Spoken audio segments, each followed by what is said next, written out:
Hey guys, Kyle here, welcome back to the channel and to another Borderlands video. In today's video I'll be going over one of the new legendaries introduced in the latest DLC, and it's called the Robin's Call.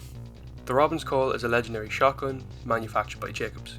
The red text in this weapon reads, "Are you not he?" and this weapon can be obtained through any suitable loot source in DLC 3. Personally, I've got mine from a chest very early on in the game, probably the second area. I just kind of climbed this little tower, I'll show you the clip now, and pretty much opened the chest up and boom, there it was. So again guys, you can get this thing from any suitable loot source. So guys, the special effect in this weapon is the exact same as all the other call type weapons, so the Rowan's Call and the Lucian's Call. Essentially what will happen is any critical hit you hit with this weapon will return ammo straight back to the mag, so you will essentially never run out of ammo with this shotgun, as every pellet counts as a bullet. So every critical hit you can hit will return ammo back to the mag and also ricochet out and hit other enemies. That's where the damage factor comes into it as well, so that's even more damage on top of the already good damage of the weapon. So guys, without further ado, I'll show you guys some gameplay. So guys, like always, we're on Athena's here on Mayhem 10, level 60, and there's no negative or positive modifiers affecting the weapon right now, so it's going to be a neutral test to show you guys the potential of the weapon. And you can see already pretty much it's tearing through all these mobs. If you can really try and hit the crits with this thing, the damage is pretty big, you can see there. I'll also show you a little bit later on in this video. There's a clip where I hit one enemy in the crit spot. I think I'm in fade away when it happens, and all the damage ricochets out and kills two other enemies. So if you can get that to happen when you're mobbing, you will have no problem at all cleaning up different areas and making your way through certain maps. We'll move up these stairs here and take out this guy.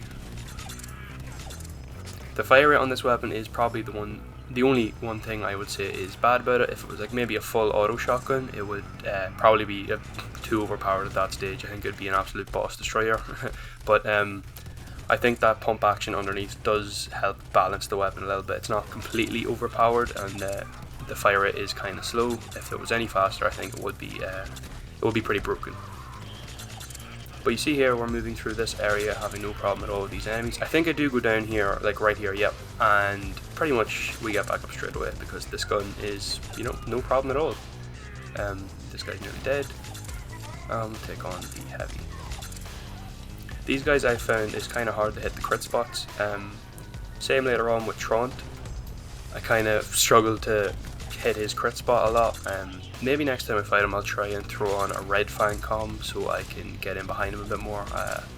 I have thought about it, I just haven't been bothered changing my skill tree to kind of fit that build.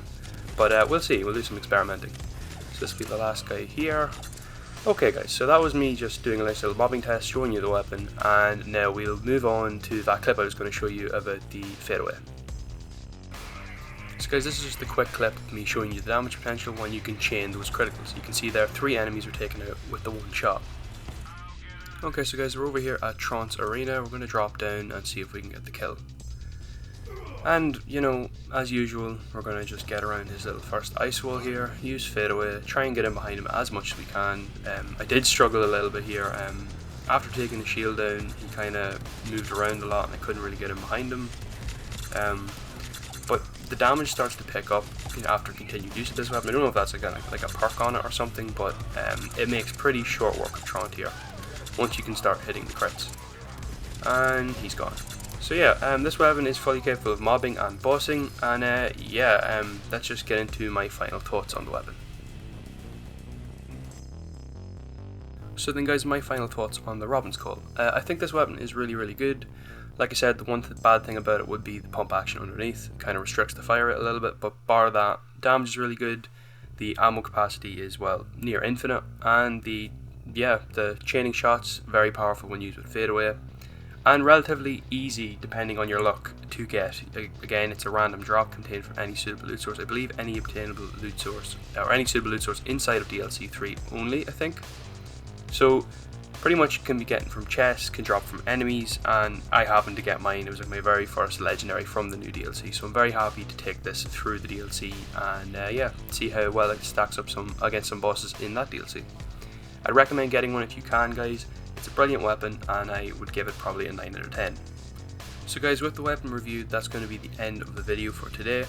Thanks very much for sticking with me. I couldn't get a video up the last week or so. I was in work pretty much 5 days in a row, so I didn't really get time to make any video. I've got a few days off now, so I'll get maybe 2, 3, maybe 4 videos recorded and try and get them up to you guys as soon as I can. I'm really excited to be able to record again and upload.